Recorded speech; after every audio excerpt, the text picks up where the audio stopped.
Down in Tifton recently, producers gathered for the annual Agricultural Labor Relations Forum, an event that's designed to educate and inform growers on the ever-so-changing guest worker programs many producers in Georgia utilize on their operations and no doubt depend on to be successful.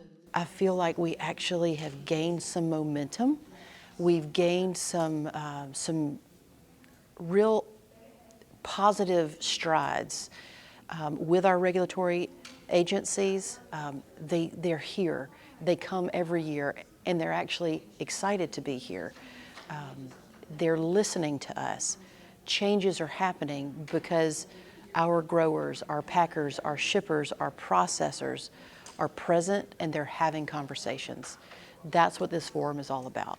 Georgia farmers are, a top user of H-2A labor, typically between #1 and #2 state of using the program in the country. So it's obviously important to our industry, especially on the fresh produce side and especially crops and dairy and green industry and other things like that. So it's extremely important to us. According to Bentley, the program has become a critical lifeline for many operations, one that allows producers to meet labor needs when local options simply aren't available. Unfortunately, the domestic labor force has shrunk to the point where it's not really a reliable source of labor for picking crops or working in the fields has become harder, and finding that labor has been more of a challenge. So really having a dependable labor force through the H-2A program is really what makes Georgia agriculture successful in our ability to be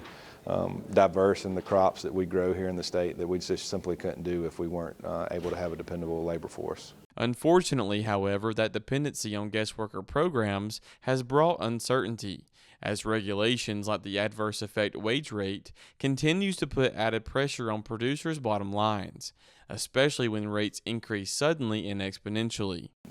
10, 20, 30% increases on your labor rate, especially when those decisions aren't rolled out until kind of the late winter time, when farmers are already making planning decisions, already making hiring decisions, and then they get an increase in their adverse wage rate that they're required to pay. That's been the biggest challenge, is just offsetting that when farmers can't just simply raise their prices.